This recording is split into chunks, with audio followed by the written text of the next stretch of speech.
أعوذ بالله من الشيطان الرجيم بسم الله الرحمن الرحيم يا أيها المدثر قم فأنذر وربك فكبر وثيابك فطهر والرجز فاهجر ولا تمنن تستكثر ولربك فاصبر فإذا نقر في الناقور فذلك يومئذ يوم عسير على الكافرين غير يسير ذرني ومن خلقت وحيدا وجعلت له مالا ممدودا وبنين شهودا ومهدت له تمهيدا ثم يطمع أن أزيد كلا إنه كان لآياتنا عنيدا سأرهقه صعودا إنه فكر وقدر فقتل كيف قدر ثم قتل كيف قدر ثم نظر ثم عبس وبصر ثم أدبر واستكبر فقال إن هذا إلا سحر يؤثر إن هذا إلا قول البشر سأصليه سقر وما أدراك ما سقر لا تبقي ولا تذر لواحة للبشر عليها 19 وما جعلنا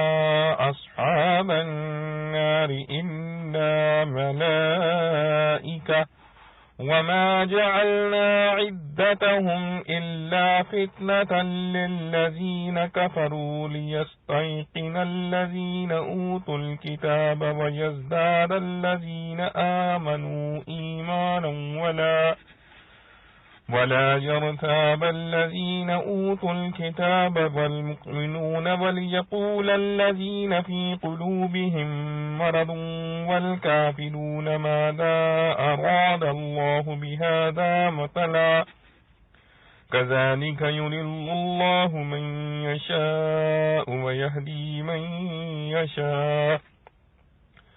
وما يعلم جنود ربك إلا هو وما هي إلا ذكرى للبشر كلا والقمر والليل إذ أدبر والصبح إذا أسفر إنها لإحدى الكبر نذيرا للبشر لمن شاء منكم أن يتقدم أو يتأخر كل نفس بما كسبت رهينة إلا أصحاب اليمين في جنات يتساءلون عن المجرمين ما سلككم في سقر قالوا لم نك من المصلين أولم نك نطعم المسكين وكنا نخوض مع الخائضين وكنا نكذب بيوم الدين حتى أتانا اليقين فما تنفعهم شفاعة الشافعين فما لهم عن التذكرة معرضين كأنهم حمر مستنفرة فرت من قسورة بل يريد كل امرئ منهم أن يؤتى صحفا منشرة كلا بل لا يخافون الآخرة كلا إنه تذكرة فمن شاء ذكره وما يذكرون إلا أن يشاء الله هو أهل التقوى وأهل المغفرة. سورة المدثر. سورہ مدثر مکہ میں نازل ہوئی اور اس کی 56 آیتیں ہیں اور اس میں 2 رکوع ہیں. شروع اللہ کے نام سے جو بے حد مہربان نہایت رحم والا ہے. اے لحاف میں لپٹنے والے، کھڑا ہو پھر ڈر سنا دے، اپنے رب کی بڑائی بول۔ اے لحاف میں لپٹنے والے،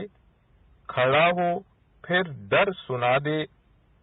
اور اپنے رب کی بڑائی بول، اور اپنے کپڑے پاک رکھ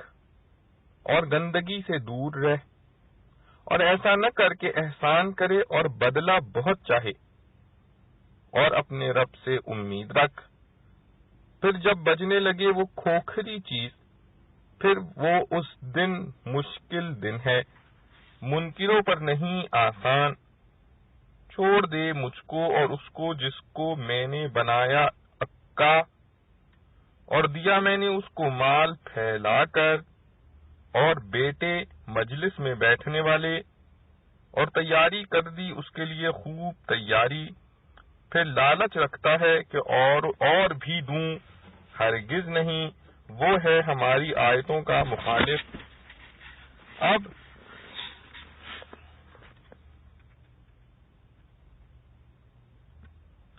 اس سے چڑھواؤں گا بڑی چڑھائی، اس نے فکر کیا اور دل میں ٹھہرا لیا، سو مارا جائیو کیسا ٹھہرایا۔ پھر مارا جائیو کیسا ٹھہرایا، پھر نگاہ کی، پھر تیوری چڑھائی اور منہ تھتھایا، پھر پیٹھ پھیری اور غرور کیا، پھر بولا اور کچھ نہیں، یہ جادو ہے چلا آتا، اور کچھ نہیں، یہ کہا ہوا ہے آدمی کا، اب اس کو ڈالوں گا آگ میں، اور تو کیا سمجھا کیسی ہے وہ آگ، نہ باقی رکھے اور نہ چھوڑے، جلا دینے والی ہے آدمیوں کو، اس پر مقرر ہیں 19 فرشتے۔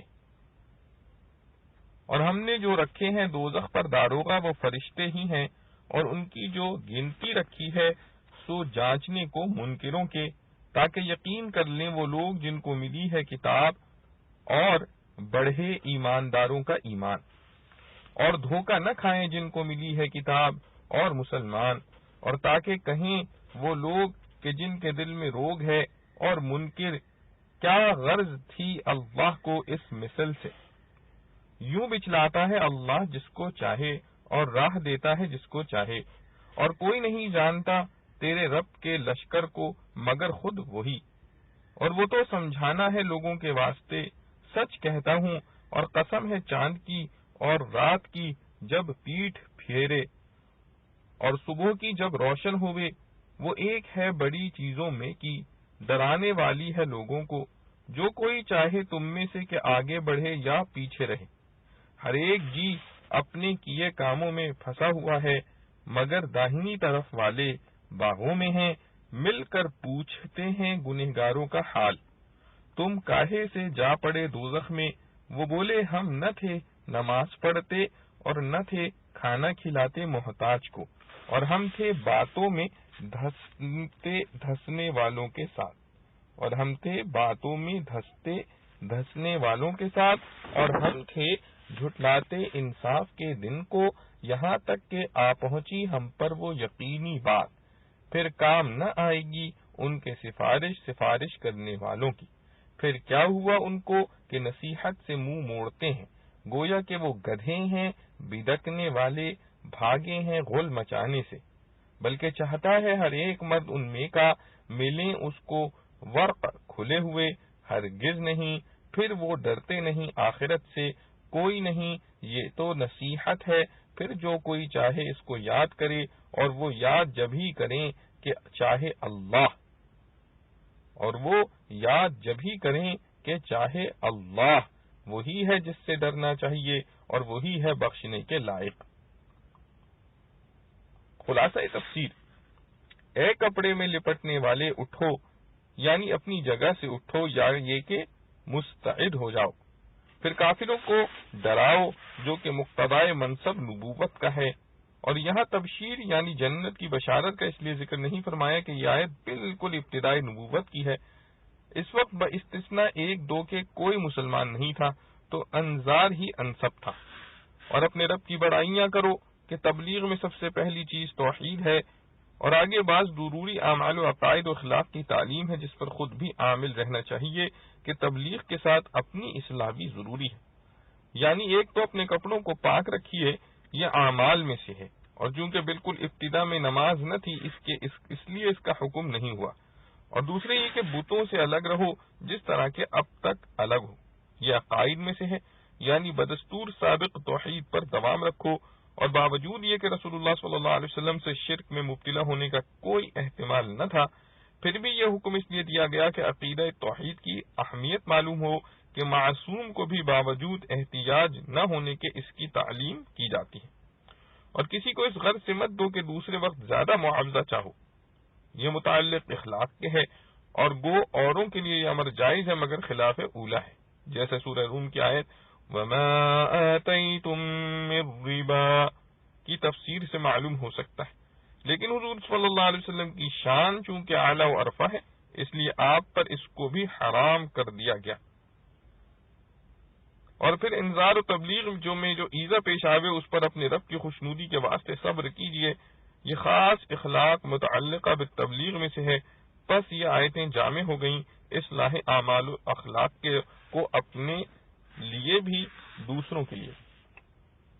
پھر اس ڈرانے کے بعد جو کوئی ایمان نہ لاوے اس کے لیے یہ وعید ہے کہ جس وقت سور پھونکا جاوے گا سو وہ وقت یعنی وہ دن کافروں پر ایک سخت دن ہوگا جس میں ذرا آسانی نہ ہوگی۔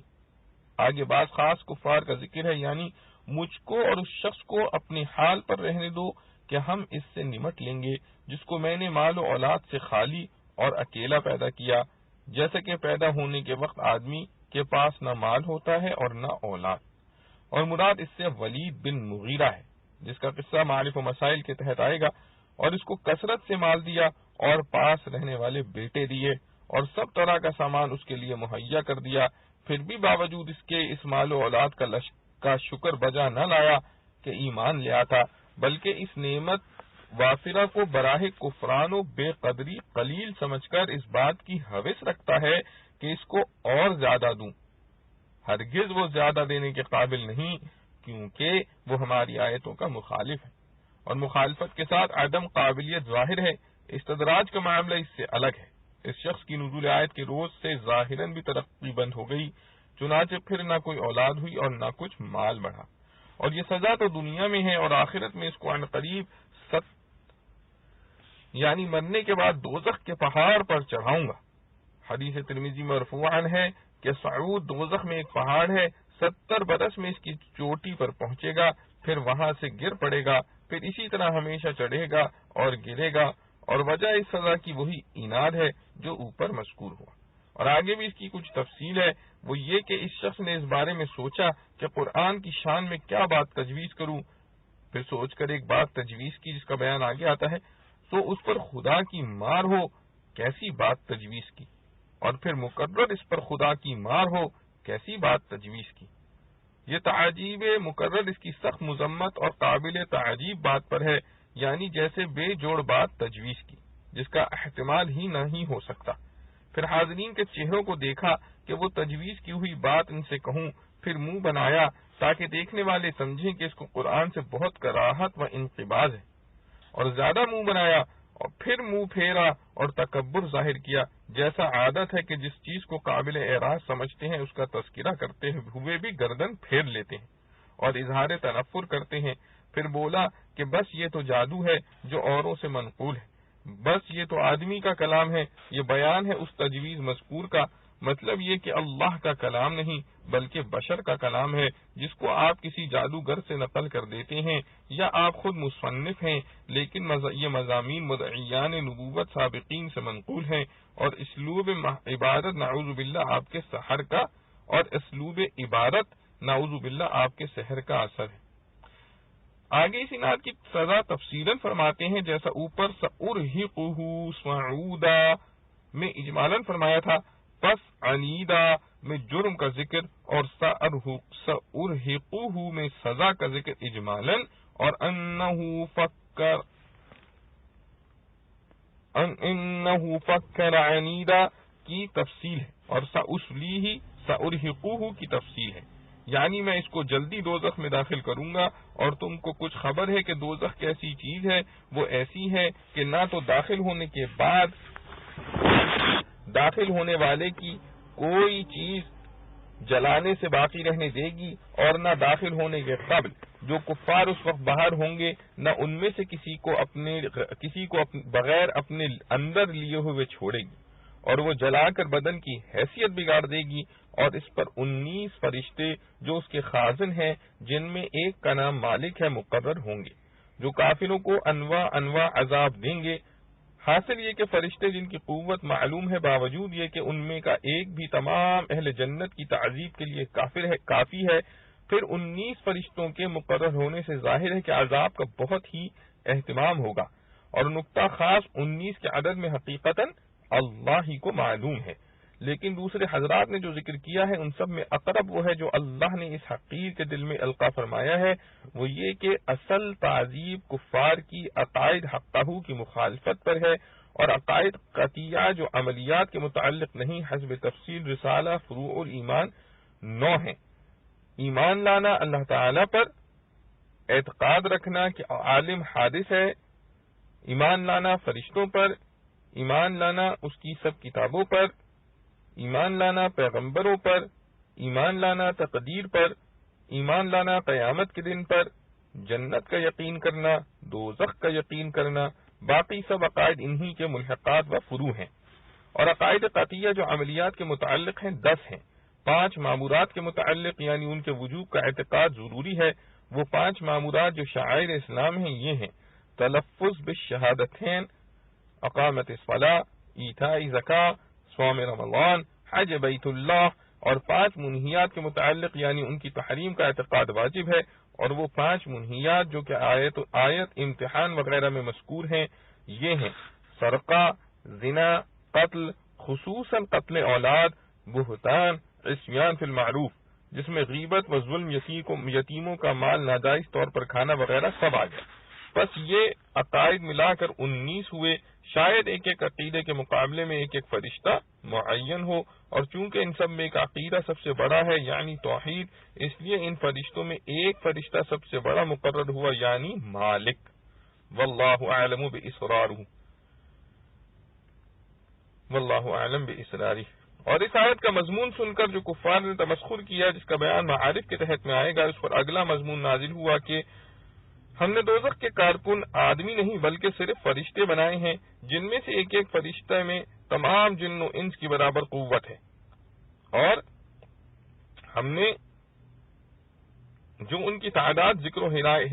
حکایت میں صرف ایسی رکھی ہے جو کافروں کی گمراہی کا ذریعہ ہو، مراد اس سے 19 کا عدد ہے، تو اس لیے کہ یہ نتائج اس پر مرتب ہوں، یعنی تاکہ اہل کتاب سننے کے ساتھ یقین کر لیں اور ایمان والوں کا ایمان اور بڑھ جائے، اور اہل کتاب اور مومنین شک نہ کریں، اور تاکہ جن لوگوں کے دلوں میں شک کا مرض ہے وہ اور کافر لوگ کہنے لگیں کہ اس عجیب مضمون سے اللہ تعالی جل شانہ کا کیا مقصود ہے۔ اہل کتاب کے یقین کی 2 توجہ ہو سکتی ہیں، ایک یہ کہ ان کی کتاب میں یہ عدد لکھا ہو تو فوراً مان لیں گے، اور اگر اب ان کی کتابوں میں یہ عدد نہ ہو تو ممکن ہے کہ کتابوں کے ضائع اور محرف ہونے سے ضائع ہو گیا ہو، اور دوسری توجہ یہ ہو سکتی ہے کہ عدد ان کی کتاب میں نہ ہو لیکن وہ فرشتوں کی قوت کے قائل تھے، اور بہت سے امور تو قیدیہ امور توقیریہ ان کی کتابوں میں موجود تھے، تو ان کے پاس کوئی مبنی انکار کا نہ تھا، پس یقین سے مراد عدم انکار و عدم استہزاء ہوگا، لیکن ظاہر توجہ اول ہے، اور اہل ایمان کے ایمان کی زیادت کی بھی 2 توجہ ہو سکتی ہیں، ایک یہ کہ اہل کتاب کے استحقاق کو دیکھ کر ان کا ایمان کیفاً قوی ہو جائے کہ آپ باوجود عدم اختلاط اہل کتاب کے وحی سابق کے موافق خبر دیتے ہیں، ضرور نبی برحق ہے۔ دوسری توجہ یہ کہ جب کوئی مضمون نیا نازل ہوتا تھا اس پر ایمان لاتے تھے، پس ایک فرد تصدیق کی اور بڑھی، اس سے بحیثیت کمیت ایمان میں زیادتی ہوئی، اور یرقابہ کو تاکید کے لیے بڑھایا کہ اس بات یقین اور نفی شک دونوں کی تصریح ہو جائے۔ اور مرض میں 2 احتمال ہیں، ایک تو شک کیونکہ ظہور حق کے بعد بعض جاحد اور منکر ہوتے ہیں، بعض متردد ہوتے ہیں، تو اہل مکہ بھی ایسے لوگ ہوں گے۔ دوسرا بمعنی نفاق، تو اس میں پیشن گوئی ہوگی کہ مدینہ میں منافق ہوں گے، اور ان کا یہ قول ہوگا۔ اور مومنین اور اہل کتاب کے اثبات و نفی شک کو جدا جدا اس لیے فرمایا کہ اہل کتاب کا یقین و نفی شک لغوی ہے اور مومنین کا شرعی۔ آگے فریقین کے حال پر بطور تفریح کے فرماتے ہیں کہ جس طرح حق تعالی نے ایمان والوں کو اس باب میں خاص ہدایت کی اور کافروں کو اس باب میں خاص گمراہ کیا، اسی طرح اللہ تعالی جس کو چاہتا ہے گمراہ کر دیتا ہے اور جس کو چاہتا ہے ہدایت کر دیتا ہے۔ اور آگے تتمہ ہے مضمون سابق کا کہ جہنم کے خازن فرشتوں کا عدد 19 ایک خاص حکمت کی بنا پر ہے، ورنہ تمہارے رب کے ان لشکروں کی یعنی فرشتوں کی تعداد اس کثرت سے ہے کہ اس کو بجز رب کے کوئی نہیں جانتا۔ اگر وہ چاہتے تو بے انتہا فرشتوں کو خازن بنا دیتے، اور اب بھی گو خازن 19 ہیں، مگر ان کے اور اعوان و انصار بہت کثرت سے ہیں۔ چنانچہ حدیث مسلم میں ہے کہ جہنم کو اس حال میں حاضر کیا جائے گا کہ اس کی 70,000 باغیں ہوں گی اور ہر باغ کو 70,000 فرشتے پکڑے ہوں گے۔ اور جو اصل مقصود ہے جہنم کا حال بیان کرنے سے، وہ عدد کی قلت یا کثرت یا تعیین یا انکشاف حکمت تخصیص یا عدم انکشاف پر موقوف نہیں، اور وہ اصل مقصود یہ ہے کہ دوزخ کا حال بیان کرنا صرف آدمیوں کی نصیحت کے لیے ہے تاکہ وہاں کے عذاب کو سن کر ڈریں اور ایمان لاویں، اور یہ مقصود کسی خاص خصوصیات پر موقوف نہیں۔ پس مقتضی عقل کا بھی یہی ہے کہ اصل مقصود کو محفوظ و ملحوظ رکھ کر ان بالائی امور کے در پہ نہ ہو۔ آگے جہنم کی عقوبت کا کسی قدر بیان ہے جس میں ذکر للبشر کے اجمال کی تفصیل ہے۔ پس ارشاد ہے کہ بالتحقیق قسم ہے چاند کی اور رات کی جب جانے لگے اور صبح کی جب روشن ہو جائے کہ وہ دوزخ بڑی بھاری چیز ہے جو انسان کے لیے بڑا ڈراوا ہے، یعنی تم میں جو خیر کی طرف آگے بڑھے اس کے لیے بھی یا جو خیر سے پیچھے ہٹے اس کے لیے بھی۔ مطلب یہ کہ جمیع مکلفین کے لیے نذیر ہے، اور چونکہ نتائج اس انذار سے کے قیامت میں ظاہر ہوں گے اس لیے قسم ایسی چیزوں کی کھائی گئی جو قیامت کے بہت ہی مناسب ہے۔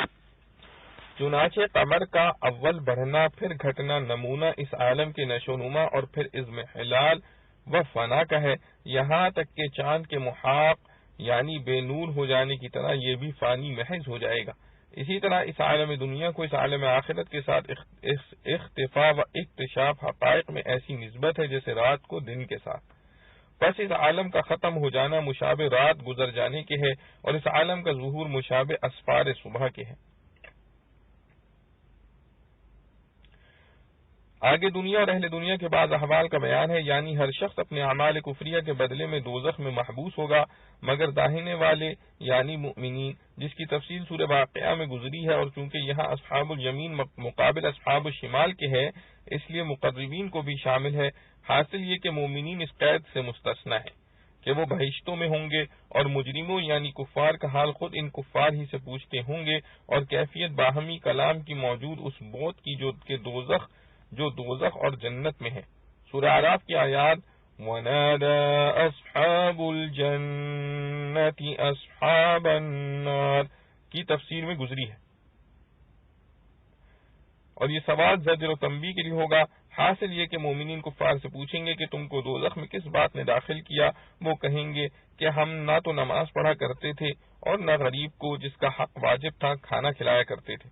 اور جو لوگ دین حق کے ابطال کے مشغلے میں رہتے تھے ان مشغلے میں رہنے والوں کے ساتھ ہم بھی اس مشغلہ ابطال دین میں رہا کرتے تھے اور قیامت کے دن کو جھٹلایا کرتے تھے، یہاں تک کہ اسی حالت میں ہم کو موت آ گئی اور ہم ان حرکات سے باز نہ آئے، یعنی خاتمہ اسی نافرمانی پر ہوا، اس وجہ سے ہم دوزخ میں آئے۔ اور اس سے یہ لازم نہیں آتا کہ کفار مکلف بالفروع یعنی نماز روزہ احکام شریعہ کے مامور ہوں، کیونکہ جہنم میں دو چیزیں ہوں گی، ایک عذاب، دوسرا شدت عذاب۔ پس ممکن ہے کہ مجموعہ اعمال مذکورہ سبب ہو مجموعہ عذاب اور شدت عذاب کا، اس طرح کے کفر و شرک تو سبب ہو تعذیب کا، اور ترک صلاح وغیرہ سبب ہو زیادہ تعذیب کا، اور کفار کے غیر مکلف بالفروع ہونے کے معنی یہ کہے جائیں گے کہ ان فروع پر نفس تعذیب نہ ہوگی، اور زیادہ تعذیب اس لیے ہو سکتی ہے کہ اصول کے ضمن میں فروع بھی طبعاً آ ہی جاتے ہیں، اس لیے ضمناً مکلف ہونا زیادتی عذاب کا سبب ہو سکتا ہے۔ سو حالت مذکورہ میں ان کو سفارش کرنے والوں کی سفارش نفع نہ دے گی، اور اس عدم نفع کا تحقق عدم شفاعت کے تحقق سے ہوگا،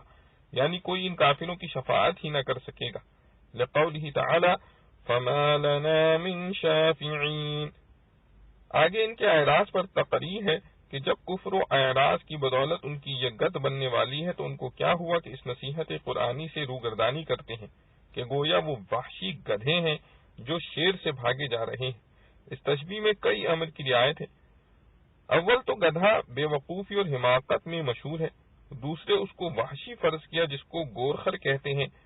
کہ وہ جو چیزیں ڈرنے کی نہیں ہوتی ان سے بھی بلا وجہ ڈرتا اور بھڑکتا بھاگتا ہے۔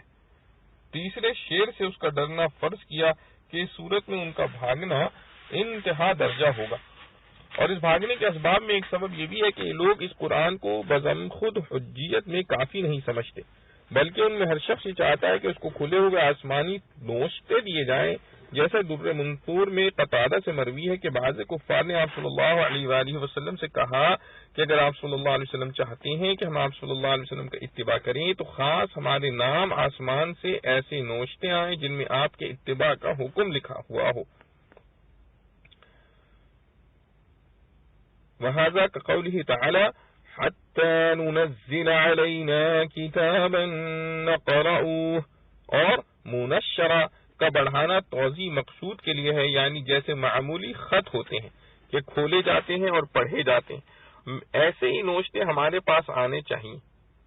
آگے اس بےہودہ درخواست کا رد ہے کہ یہ ہرگز نہیں ہو سکتا، کیونکہ نہ اس کی ضرورت اور نہ ان لوگوں کو اس کی لیاقت، بالخصوص اس وجہ سے کہ اس درخواست کا سبب یہ نہیں کہ دل میں ان کے ارادہ ہو کہ اگر ایسا ہوگا تو اتباع کر لیں گے، بلکہ سبب یہ ہے کہ یہ لوگ آخرت کے عذاب سے نہیں ڈرتے، اس لیے حق کی طلب نہیں ہے، اور یہ درخواستیں محض ضد اور ہٹ دھرمی سے ہیں، حتیٰ کہ اگر یہ درخواستیں بالفرض پوری بھی ہو جاویں تب بھی یہ لوگ اتباع نہ کریں۔ لقوله تعالی وَلَوْ نَزَّلْنَا عَلَيْكَ كِتَابًا فِي قِرْطَاسٍ وَلَوْ نَزَّلْنَا عَلَيْكَ كِتَابًا فِي قِرْطَاسٍ فَلَمَسُوهُ بِأَيْدِيهِمْ لَقَالَ الَّذِينَ كَفَرُوا إِنْ هَذَا إِلَّا سِحْرٌ مُبِينٌ۔ آگے بطور نتیجے کے اس کا رد اور اس پر زجر ہے کہ جب اس درخواست کا بےہودہ ہونا ثابت ہو گیا تو یہ ہرگز نہیں ہو سکتا، بلکہ یہ قرآن ہی نصیحت کے لیے کافی ہے، دوسرے صحیفوں کی حاجت نہیں۔ سو اس حالت میں جس کا جی چاہے اس سے نصیحت حاصل کرے اور جس کا جی چاہے نہ کرے جہنم میں جاوے۔ ہم کو کوئی ضرورت نہیں کہ مطلوبہ قسم کے نوشتے نازل کریں، اور قرآن کے تذکرے یعنی ہدایت ہونے میں اس سے شبہ نہ کیا جاوے کہ بعض لوگوں کو اس سے تذکرہ و ہدایت نہیں ہوتی۔ بات یہ ہے کہ قرآن گو فی نفسہ تذکرہ ہے، لیکن بدون خدا کے چاہے یہ لوگ نصیحت قبول نہیں کریں گے، اور اس نہ چاہنے میں بعض حکمتیں ہیں، لیکن قرآن فی نفسہ تذکرہ ضرور ہے، پس اس سے تذکرہ حاصل کرو اور خدا کی اطاعت کرو، کیونکہ وہی ہے جس کے عذاب سے ڈرنا چاہیے، اور وہی ہے جو بندوں کے گناہ معاف کرتا ہے۔ قوله تعالی ان ربک لسریع العقاب وانه لغفور رحیم۔ معارف و مسائل۔ سورہ مدثر قرآن کریم کی ان صورتوں میں سے ہے جو نزول قرآن کے بالکل ابتدائی دور میں نازل ہوئی ہے، اسی لیے بعض حضرات نے اس سورت کو سب سے پہلے نازل ہونے والی سورت بھی کہا ہے، اور روایات صحیحہ معروفہ کی روح سے سب سے پہلے سورہ اقرا کی ابتدائی آیات نازل ہوئیں، پھر کچھ مدت تک نزول قرآن کا سلسلہ بند رہا جس کو زمانہ فطرت وحی کہا جاتا ہے۔ اسی زمانہ فطرت کے آخر میں یہ واقعہ پیش آیا کہ رسول اللہ صلی اللہ علیہ وسلم مکہ مکرمہ میں کسی جگہ تشریف لے جا رہے تھے، اوپر سے کچھ آواز سنی تو آپ صلی اللہ علیہ وسلم نے آسمان کی طرف نظر اٹھائی تو دیکھا کہ وہی فرشتہ جو غار حرا میں سورہ اقرا کی آیات لے کر آیا تھا وہی آسمان کے نیچے فضا میں ایک معلق کرسی پر بیٹھا ہوا ہے۔ اس کو اس حال میں دیکھ کر رسول اللہ صلی اللہ علیہ وسلم پر وہی طبعی روب و ہیبت کی کیفیت طاری ہو گئی جو غار حرا میں نزول اقرا کے وقت ہوئی تھی۔ سخت سردی اور کپکپی کے احساس سے آپ گھر میں واپس تشریف لے گئے اور فرمایا زملونی زملونی، یعنی مجھے ڈھانپو مجھے ڈھانپو۔ آپ کپڑوں میں لپٹ کر لیٹ گئے اور اس پر سورہ مدثر کی ابتدائی آیات نازل ہوئی، کما فی حدیث الصحیحین۔ اسی لیے سورت میں آپ کو خطاب یا ایھا المدثر کے الفاظ سے کیا گیا۔ یہ لفظ دیثار سے مشتق ہے جو ان زائد کپڑوں کو کہا جاتا ہے جو آدمی عام لباس کے اوپر کسی سردی وغیرہ کے دفع کرنے کے لیے استعمال کیا کرتا ہے۔ اس لفظ سے خطاب ایک حبیبانہ مشفقانہ خطاب ہے، جیسا کہ مزمل میں بیان ہو چکا ہے۔ لفظ مزمل کے معنی بھی اسی کے قریب ہے۔ روح المعانی و جابر بن زید تابعی سے منقول ہے کہ انہوں نے فرمایا کہ سورہ مدثر مزمل کے بعد نازل ہوئی ہے، اور بعض حضرات نے یہ روایت حضرت ابن عباس رضی اللہ عنہ سے بھی نقل کی ہے، مگر صحیحین کی جو روایت اوپر نقل کی گئی ہے اس میں اس کی تصریح ہے کہ سب سے پہلے سورہ مدثر نازل ہوئی، اور مراد یہ کہ فطرت وحی کے بعد سب سے پہلے یہ سورت نازل ہوئی۔ اگر مزمل کا نزول اس سے پہلے ہوا ہوتا تو حضرت جابر ابن عبداللہ رضی اللہ عنہ راوی حدیث اس کو بیان نہ کرتے، اور یہ ظاہر ہے کہ لفظ مزمل اور مدثر دونوں تقریباً ہم معنی ہیں۔ ہو سکتا ہے کہ ایک ہی واقعے میں ان دونوں کا نزول ہوا ہو، اور وہ واقعہ وہی جبرائیل امین کو آسمان کے نیچے کرسی پر بیٹھے دیکھنے کا اور آپ کا گھر میں واپس ہو کر کپڑوں میں لپٹ جانے کا ہو، جو اوپر مذکور ہوا ہو۔ اس سے کم از کم اتنا تو ثابت ہو جاتا ہے کہ سورہ مزمل اور مدثر کی ابتدائی آیتیں فطرت وحی کے بعد سب سے پہلے نازل ہونے والی آیات ہیں۔ ان دونوں میں کون مقدم اور کون مؤخر ہے، اس میں روایتیں مختلف ہو گئیں، اور سورہ اقرا کی ابتدائی آیات کا ان سب سے پہلے نازل ہونا تمام روایات صحیحہ سے ثابت ہے۔ اور یہ دونوں صورتیں اگرچہ متقارب زمانے میں ایک ہی واقعے میں نازل ہوئی ہیں، مگر فرق دونوں میں یہ ہے کہ سورہ مزمل کے شروع میں جو احکام رسول اللہ صلی اللہ علیہ وسلم کو دیے گئے ہیں ان میں ذاتی شخصی اصلاح سے متعلق ہیں، ان میں اپنی ذاتی شخصی اصلاح سے متعلق ہیں، اور سورہ مدثر کے شروع میں جو احکام دیے گئے ہیں ان کا تعلق زیادہ تر دعوت و تبلیغ اور اصلاح خلق سے ہے۔ سورہ مدثر میں سب سے پہلا حکم آپ کو یہ دیا گیا ہے کہ قم فانذر، یعنی کھڑے ہو جائیے۔ اس کے معنی حقیقی قیام کے بھی ہو سکتے ہیں کہ آپ جو کپڑوں میں لپٹ کر لیٹ گئے ہیں اس کو چھوڑ کر کھڑے ہو جائیے، اور یہ معنی بھی بعید نہیں کہ قیام سے مراد کام کے لیے مستعد اور تیار ہونا ہو، اور مطلب یہ ہو کہ آپ ہمت کر کے خلق خدا کی اصلاح کی خدمت سنبھالیے۔ فانذر انذار سے مشتق ہے، جس کے معنی ڈرانے کے ہیں، مگر ایسا ڈرانا جو شفقت و محبت پر مبنی ہوتا ہے، جیسے باپ اپنے بچے کو سانپ، بچھو اور آگ سے ڈراتا ہے۔ انبیاء علیہ السلام کی یہی شان ہوتی ہے، اس لیے ان کا لقب نذیر اور بشیر ہوتا ہے۔ نذیر کے معنی شفقت و ہمدردی کی بنا پر مضر چیزوں سے ڈرانے والا، اور بشیر کے معنی خوشخبری سنانے والا۔ رسول اللہ صلی اللہ علیہ وسلم کے بھی دونوں ہی لقب قرآن کریم میں جا بجا مذکور ہے، مگر اس جگہ صرف انذار کے ذکر پر اکتفا اس لیے کیا گیا کہ اس وقت مومن مسلمان تو گنے چنے چند ہی تھے، باقی سب منکرین و کفار تھے جو کسی بشارت کے مستحق نہیں لیکن ڈرانے ہی کے مستحق تھے۔ دوسرا حکم یہ دیا گیا کہ وَرَبَّكَ فَكَبِّرْ، یعنی صرف اپنے رب کی بڑائی بیان کیجیے، قول سے بھی عمل سے بھی۔ لفظ رب اس جگہ اس لیے اختیار کیا گیا کہ یہ خود علت اس حکم کی ہے کہ جو سارے جہاں کا پالنے والا ہے، صرف وہی ہر بڑائی اور کبریائی کا مستحق ہے۔ تکبیر کے لفظی معنی اللہ اکبر کہنے کے بھی آتے ہیں، جس میں نماز کی تکبیر تحریمہ اور دوسری تکبیرات بھی داخل ہیں، اور خارج نماز بھی اذان، اقامت وغیرہ کی تکبیر اس میں شامل ہے۔ اس حکم کو نماز کی تکبیر تحریمہ کے ساتھ مخصوص قرار دینے کا الفاظ قرآن میں کوئی اشارہ نہیں۔ تیسرا حکم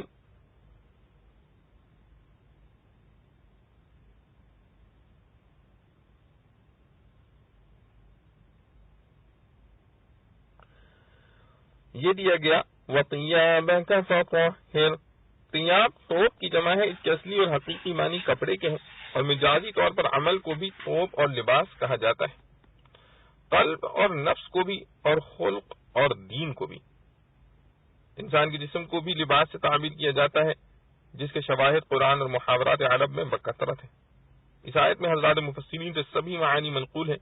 اور ظاہر یہ ہے کہ یہ کوئی تضاد اور اختلاف نہیں، بطور عموم مجاز کہ اگر ان الفاظ سے سبھی معنی مراد لیے جائیں تو کوئی بعد نہیں، اور معنی اس حکم کے یہ ہوں گے کہ اپنے کپڑوں اور جسموں کو ظاہری ناپاکیوں سے پاک رکھیے، قلب اور نفس کو باطل عقائد و خیالات سے اور اخلاق رذیلہ سے پاک رکھیے۔ پائجامہ یا تہبند کو ٹخنوں سے نیچے لٹکانے کی ممانعت بھی اس سے مستفاد ہوتی ہے۔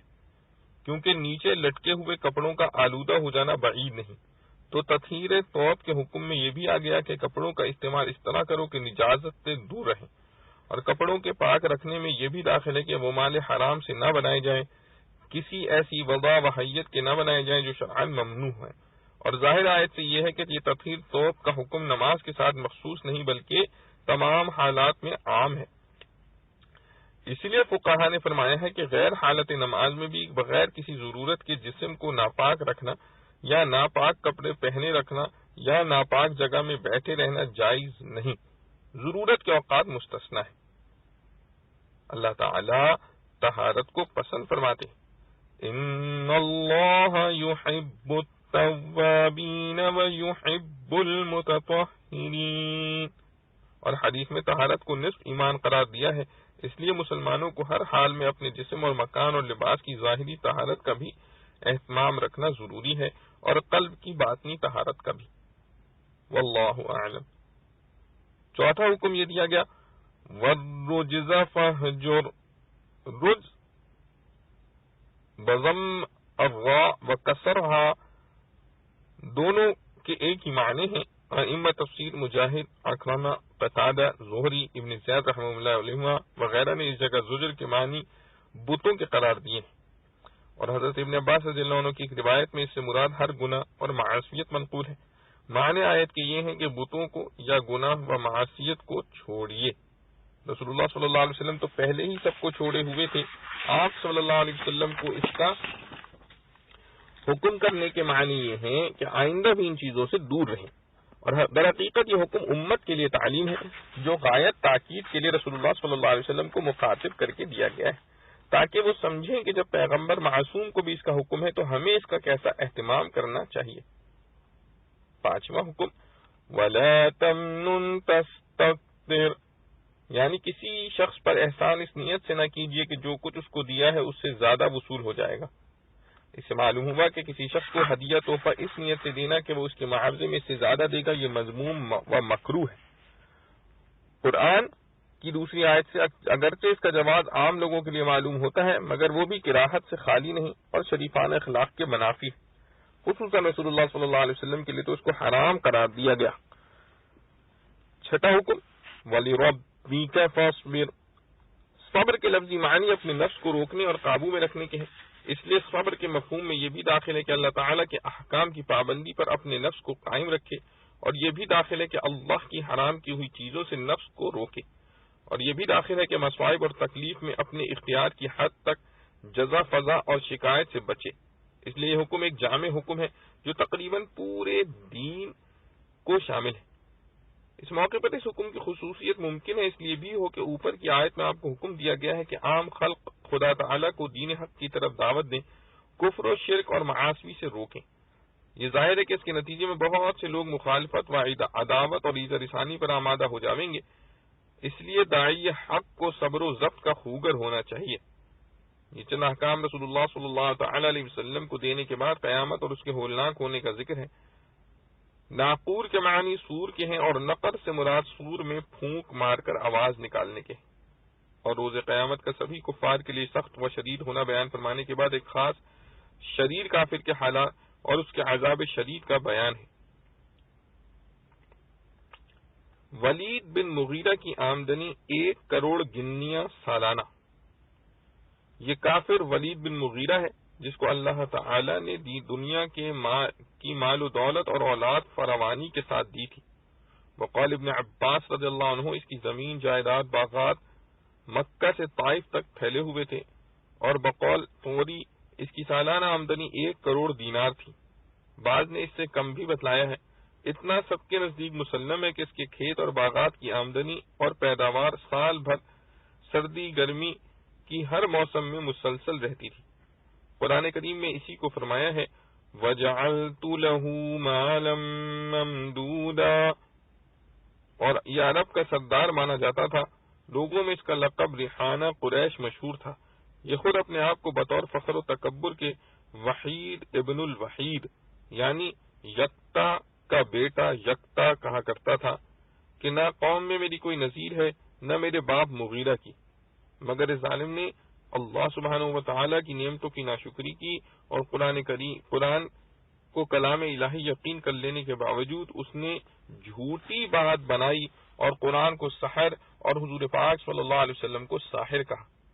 اس کا واقعہ تفسیر قرطبی میں یہ بیان کیا ہے کہ جب قرآن کریم کی آیت حامیم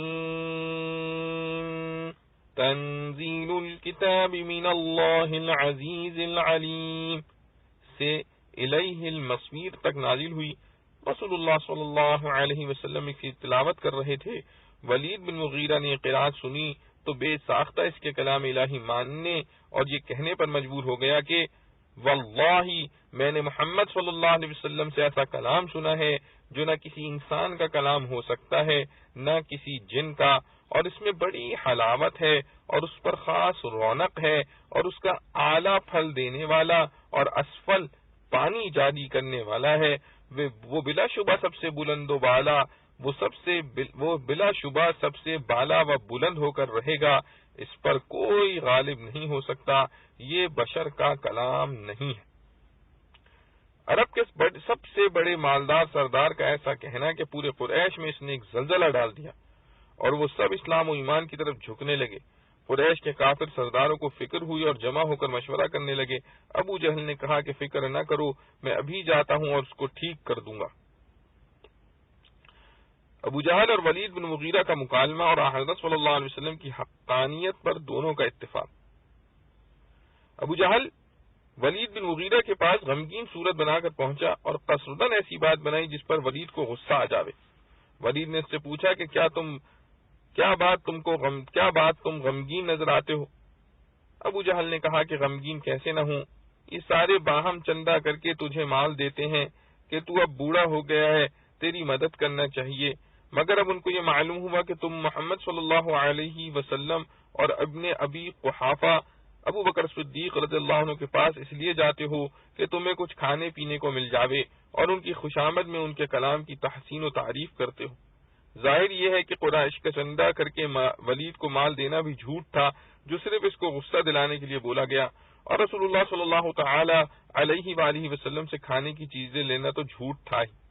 اس پر ولید بن مغیرہ کے غصے کی انتہا نہ رہی اور اس کے نتیجے میں اس پر اپنے تکبر و تعالی کا جنون سوار ہو گیا۔ کہنے لگا کہ محمد صلی اللہ علیہ وسلم اور ان کے ساتھیوں کے ٹکڑوں کا محتاج ہوں، کیا تم کو میرے مال و دولت کی کثرت معلوم نہیں؟ قسم ہے لات اور عزا کی، دو بتوں کے نام ہیں، میں اس کا ہرگز محتاج نہیں۔ البتہ تم لوگ جو یہ کہتے ہو کہ محمد صلی اللہ علیہ وسلم مجنون ہیں، یہ بات ایسی غلط ہے اس کا کوئی یقین نہیں کر سکتا۔ کیا تم میں سے کسی نے ان کو کوئی مجنونانہ کام کرتے دیکھا ہے؟ ابو جہل نے اقرار کیا کہ لا واللہ، یعنی واللہ ہم نے کوئی ایسا کام ان کا نہیں دیکھا۔ پھر ولید نے کہا کہ تم لوگ ان کو شاعر کہتے ہو، کیا تم نے ان کو کبھی شعر کہتے ہوئے سنا ہے؟ ایسی غلط بات کہنا اپنے آپ کو رسوا کرنا ہے۔ ابو جہل نے اس پر بھی کہا لا واللہ۔ پھر ولید نے کہا کہ تم لوگ ان کو کذاب کہتے ہو، تو بتلاؤ کہ تم نے عمر بھر میں کبھی ان کی کسی بات کو جھوٹا پایا ہے؟ اس پر بھی ابو جہل کو یہی اقرار کرنا پڑا لا واللہ۔ پھر ولید نے کہا کہ تم لوگ ان کو کاہن کہتے ہو، کیا تم نے کبھی ان کے ایسے حالات اور کلمات دیکھے سنے ہیں جو کاہنوں کے ہوا کرتے ہیں؟ ہم کاہنوں کی باتوں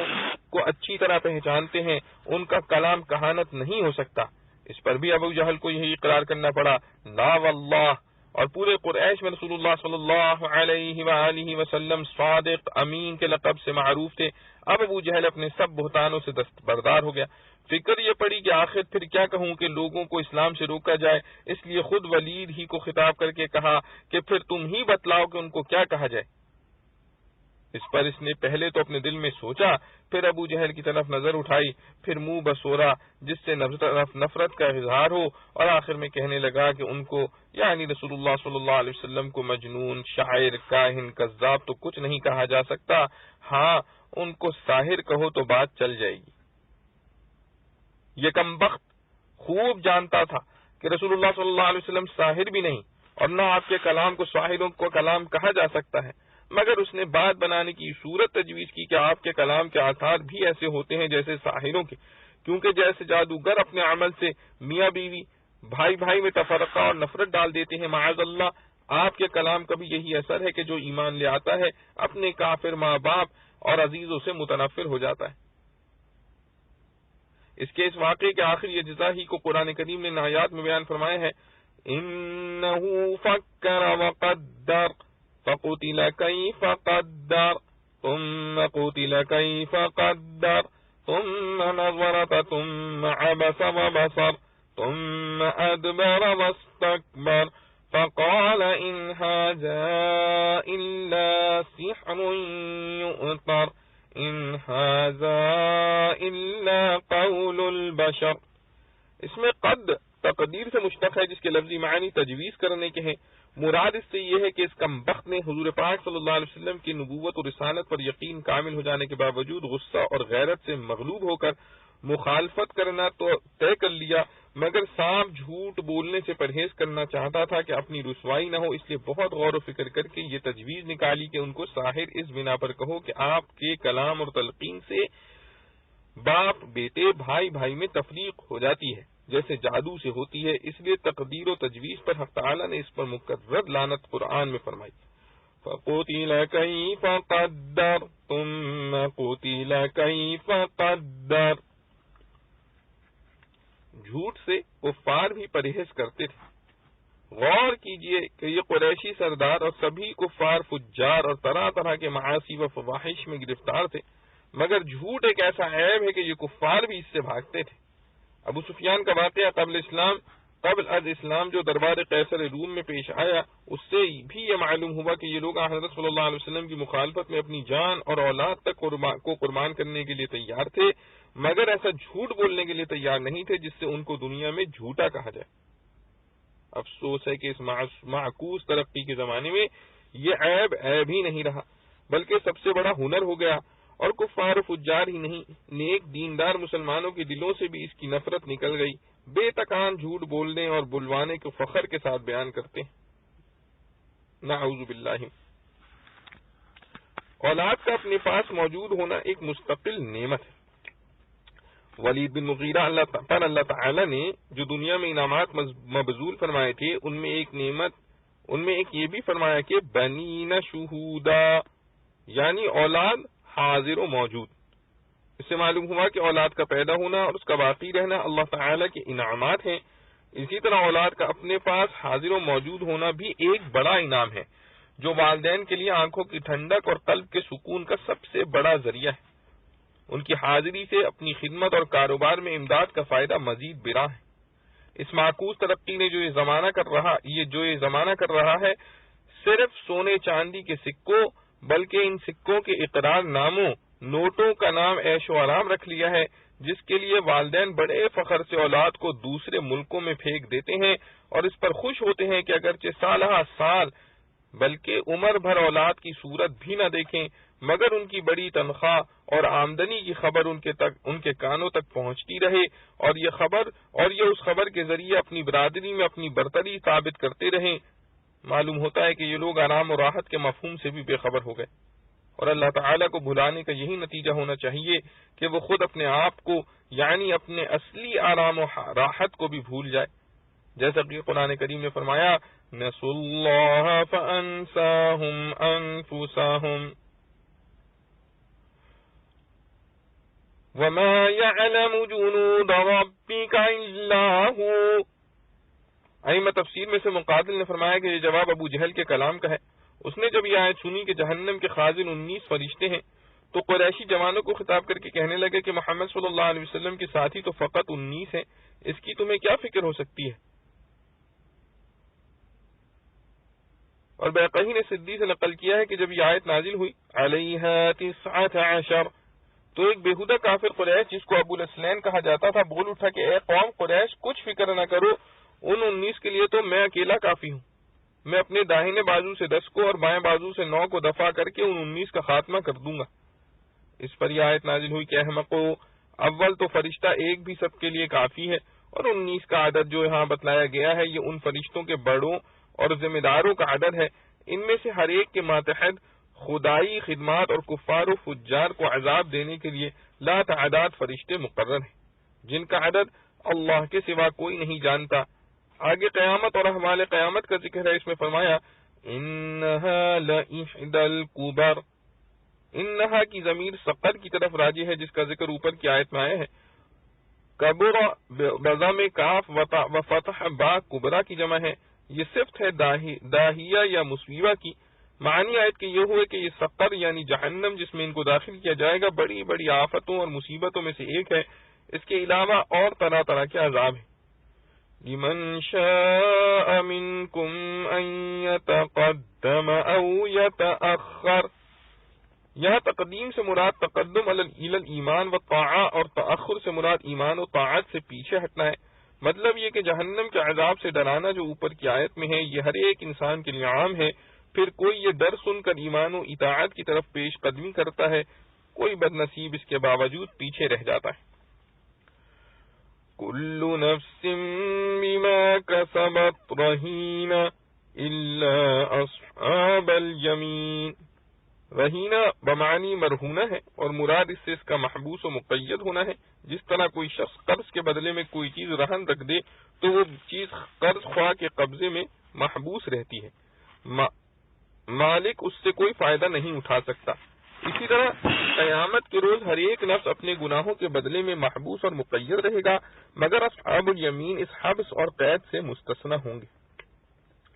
یہاں حبس سے مراد جہنم میں محبوس ہونا بھی ہو سکتا ہے، جیسا کہ خلاصہ تفسیر مذکور میں لیا گیا ہے۔ تو معنی یہ ہوں گے کہ ہر شخص اپنے اپنے گناہ کی سزا بھگتنے کے لیے جہنم میں محبوس رہے گا، مگر اصحاب الیمین اس سے مستثنی ہوں گے۔ اس سے آگ سے یہ بھی معلوم ہو گیا کہ اصحاب الیمین سے مراد وہ لوگ ہیں جنہوں نے اپنا قرض ادا کر دیا، یعنی اللہ تعالیٰ اور بندوں کے سب حقوق دنیا میں ادا کر دیے تھے، یا اللہ تعالیٰ اور بندوں نے معاف کر دیے، وہ فرض اور قرض سب ادا کر چکے، ان کے نفوس کے مرہون ہونے کی کوئی وجہ نہیں۔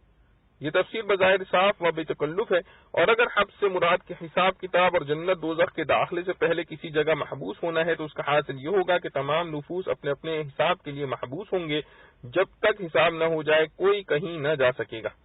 اس صورت میں اصحاب الیمین جو مستثنی کیے گئے ان سے مراد یا تو وہ معصومین ہو سکتے ہیں جن کے ذمہ حساب نہیں، جیسے نابالغ بچے، کما ہوا قول علی کرم اللہ وجہہ، یا پھر وہ لوگ جن کے بارے میں حدیث میں آیا ہے کہ اس امت کے بہت سے لوگ حساب سے مستثنی کر دیے جائیں گے، وہ بغیر حساب کے جنت میں داخل ہوں گے۔ اور سورہ واقعہ میں جو حاضرین محشر کی 3 قسمیں بتلائی ہیں، ایک سابقین و مقربین، دوسرے اصحاب الیمین، تیسرے اصحاب الشمال، یہاں مقربین کو بھی اصحاب الیمین میں شامل کر کے صرف اصحاب الیمین کے ذکر پر اکتفا کیا گیا، لیکن اس معنی کے اعتبار سے تمام اصحاب الیمین کا حساب کے لیے محبوس ہونے سے استثناء کسی نص سے ثابت نہیں۔ یہ معنی پہلی تفسیر یعنی حبس فی جہنم ہی کے ساتھ درست ہو سکتے ہیں، واللہ اعلم۔ فما تنفعهم شفاعت الشافعین، تنفعهم کی ضمیر ان مجرمین کی طرف راجع ہے جن کا ذکر اس سے پہلی آیت میں آیا ہے کہ انہوں نے اپنے 4 جرائم کا اعتراف کیا۔ ایک یہ کہ وہ نماز نہیں پڑھتے تھے، دوسرے یہ کہ وہ کسی مسکین غریب کو کھانا نہیں کھلاتے تھے، مراد یہ ہے کہ غریبوں کی ضروریات پر خرچ نہیں کرتے تھے، تیسرے یہ کہ اہل باطل جو اسلام و ایمان کے خلاف باتیں کرتے یا معاصی و فواحش میں مبتلا ہوتے تھے یہ بھی ان کے ساتھ لگے رہتے تھے، ان سے بیزاری کا اظہار نہیں کرتے تھے، چوتھے یہ کہ قیامت کا انکار کرتے تھے۔ اس آیت سے ثابت ہوا کہ ایسے مجرم جو ان سب گناہوں کے مرتکب ہو جن میں قیامت کی تکذیب بھی داخل ہے، جو عین کفر ہے، ایسے مجرموں کے لیے کسی کی شفاعت نافع نہ ہوگی، کیونکہ یہ کفار ہیں، کسی کافر کی شفاعت کرنے کی بھی کسی کو اجازت نہیں ہوگی، اور اگر کوئی کرے تو قبول نہیں ہوگی، خواہ سارے شفاعت کرنے والے جمع ہو کر شفاعت کا زور لگائیں، ہرگز نفع نہیں دے گی۔ اسی کی طرف اشارہ کرنے کے لیے شفاعت الشافعین بصیغہ جمع لایا گیا ہے۔ کافر کے لیے کسی کی شفاعت نافع نہیں، مومن کے لیے نافع ہوگی۔ اس آیت سے یہ بھی مستفاد ہوتا ہے کہ کفار کے علاوہ مسلمانوں کے لیے اگرچہ وہ گنہگار ہوں شفاعت نفع دے گی، جیسا کہ بہت سی حدیث صحیحہ میں انبیاء علیہ السلام اور اولیاء صلحاء بلکہ عام مومنین کا دوسروں کی شفاعت کرنا اور قبول ہونا ثابت ہے۔ فائدہ، حضرت عبداللہ بن مسعود رضی اللہ عنہ نے فرمایا کہ آخرت میں اللہ کے فرشتے اور انبیاء اور شہداء و صالحین گناہ گاروں کی شفاعت کریں گے اور وہ ان کی شفاعت سے جہنم سے نکال لیے جاویں گے، بجز ان 4 قسم کے مجرمین کے جن کا ذکر اوپر آیا ہے، یعنی جو نماز و زکوٰۃ کے تارک ہیں اور جو اہل باطل کفار کی خلاف اسلام باتوں میں شریک رہتے ہیں اور جو قیامت کا انکار کرتے ہیں۔ اس سے معلوم ہوتا ہے کہ بے نماز اور تارک زکوٰۃ کے لیے شفاعت قبول نہیں ہوگی۔ مگر دوسری روایات سے صحیح یہ معلوم ہوتا ہے کہ آیت میں جن لوگوں کی شفاعت قبول نہ ہونا مذکور ہے وہ مراد ان چاروں جرائم کے مجرم ہوں جن میں تکذیب قیامت بھی داخل ہے۔ تکذیب کے علاوہ الگ الگ دوسرے جرم کرنے والے کی یہ سزا ہونا ضروری نہیں، مگر بعض روایات حدیث میں خاص گناہوں کے مرتکب کے متعلق بھی یہ آیا ہے کہ وہ شفاعت سے محروم رہے گا، جیسے حدیث میں کہ جو شخص شفاعت کے حق ہونے ہی کا منکر ہو یا حوض کوثر کے وجود کا منکر ہو، اس کا شفاعت اور حوض کوثر میں کوئی حصہ نہیں۔ فَمَا لَهُمْ عَنِ التَّذْكِرَةِ مُعْرِضِينَ، یہاں تذکرہ سے مراد قرآن حکیم ہے، کیونکہ تذکرہ کے لفظی معنی یاد دلانے والی چیز کے ہیں، اور قرآن اللہ تعالیٰ کی صفات کمال اور اس کی رحمت و غضب اور ثواب و عذاب کو یاد دلانے میں بے نظیر ہے۔ اور آخر میں فرمایا کلا انہ تذکرہ، یعنی بلا شبہ قرآن تذکرہ ہے جس کو تم نے چھوڑ رکھا ہے۔ پسورہ کے معنی شیر کے بھی آتے اور تیر انداز شکاری کے بھی، اس جگہ صحابہ کرام رضوان اللہ علیہم اجمعین سے دونوں منقول ہیں۔ وَأَهْلُ التَّقْوَى وَأَهْلُ الْمَغْفِرَةِ، اللہ تعالیٰ کا اہل تقوی ہونا بائیں معنی ہے کہ صرف وہی اس کا مستحق ہے کہ اس سے ڈرا جائے اور اس کی نافرمانی سے بچا جائے،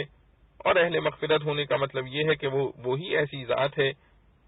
جو بڑے سے بڑے مجرم گناہگار کو اس کے سب گناہ جب چاہتے ہیں بخش دیتے ہیں، اور کسی کا یہ حوصلہ نہیں ہو سکتا۔ تمت سورۃ المدثر، والحمدللہ۔ اللہ رب العزت سے دعا ہے